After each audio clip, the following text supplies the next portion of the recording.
ginagawa, wala daw nangyayari. Marami ang umangal at mga nagsasabi wala daw pagbabago, wala daw nagbabago. Sino ang niloko nyo? Baka kayo naloko. Tignan nyo naman ating kapaligiran. Sino ba ang nagbalita ng walang kabuluhan? Maluwag na ang daanan, hindi na ganun ka-traffic. At sa LRT at MRT di na magpapanik. Di ka naaangal sa iyong mga daanan. Di naman dumi, di na mabaho ang lansangan. Tapos sasabihin nyo na walang nagawa. Pagbabago dito sa Pinas, hindi yan himala. Kinilusan at inaksyonan ng ating Pangulo. Binigyan leksyon ng mga matitigas na ulo. Kaya kung sinong susunod sa kanyang yapak, gawing maayos ang lahat upang tuluyang umulan. Sino ba ang merong nagawa? Sino ang wala? Tignan mo ang pagbabago, lahat di yan himala. Totoo ang nakikita, tinupad niya ang pangako. Yung mga proyektong laki na ng pagbabago. Kaya pasasalamat ang lagi mong banggitin. Kung walang katulad niya, walang gantong tatanawin. Ginawang maayos ang lahat para sa ating bayan, upang maging maayos sa ating bayang sinilangan. Iba na talaga ang pagbabago, pero marami pa rin di naniniwalang tao. Hindi daw kumikilos, walang nagagawa. Sila yung mga tao, nangawalang nangawa. Tignan nyo naman kasi ang pagbabago ng Maynila. Ibang-iba na yung dating tambakan ng basura. Dinadagsana ng tao at pinupuntahan ang Manila Bay. Grabe na ang kapaligiran, malinaw na ang tubig na dating maitim. Maliwanag na ang dating daan ng madilim. Nagtaasan, nagusali at naggat. Good afternoon po mga kababayan. Dito po tayo ngayon sa may Dolomite Beach. Bale, ito po yung trabaho po nila rito sa tiles, no? And sa railings ay parang ito yata yung last day na ngayon, no? Kaya tinatapos na po nila ngayon yung mga dapat tapusin po riyan.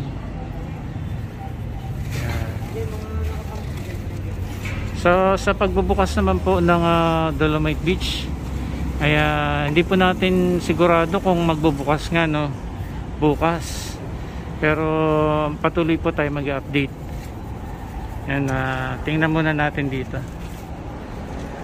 So far ito na yung yakal tiles na mga ginagawa po nila.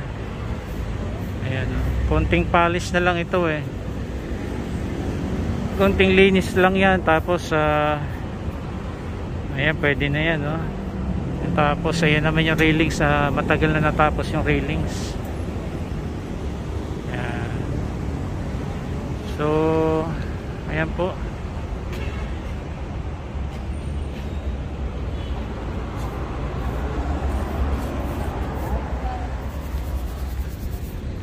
Ito pa yung hinahabol nila sa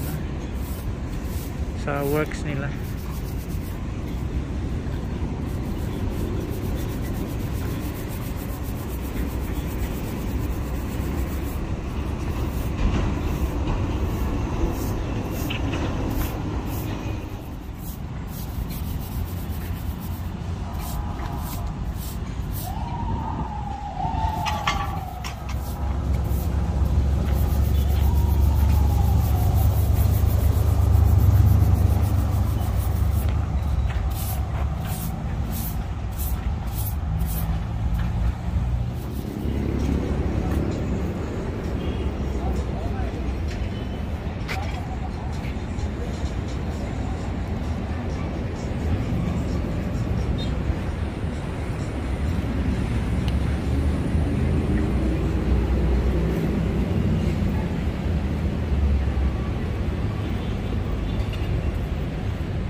Po yung progress ng ginagawa po rito sa railing, saka dito sa pinakahagdan. Ayan, parang mala stage na nga po dyan sa gitna, no? So last day na raw po ng gawa dyan sa tiles, sa paglalagay ng tiles dyan sa parting gitna, no? Hagdan, saka yung platform dyan. Tapos ito yung pinakadaan dito, no? So sabi rough lang daw dito para maka ayos ng daan nga po yung naka wheelchair dito. So dito ang baba niyan, wheelchair. Tapos ito na po yung Dolomite Beach. So once again wala pa po tayong idea, no, kung matutuloy ba bukas or what. Pero patuloy po tayo mag-update. And check po tayo ngayon ulit dito sa parting dagat.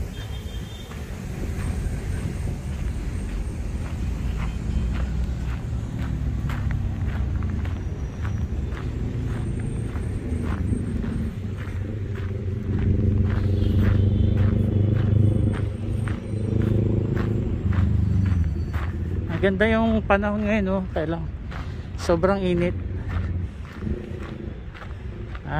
Sakit sa balat ang init niya, no? Mga ganitong oras talaga masakit.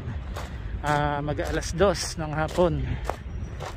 Ayan, at tingnan po natin dito yung ano, yung itsura ngayon dito sa Dolomite Beach. Ayan, may mga ilang basura tayo nakita na papadpad, pero konti lang naman. Sa tubig ito malinaw, oh.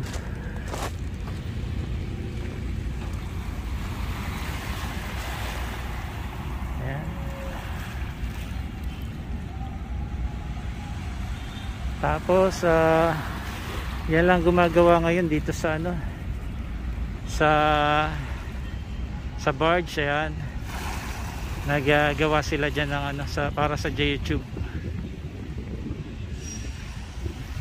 So ito, napaliparan naman natin to kahapon. Wala naman siyang laman, no? Walang laman yung barge na yan.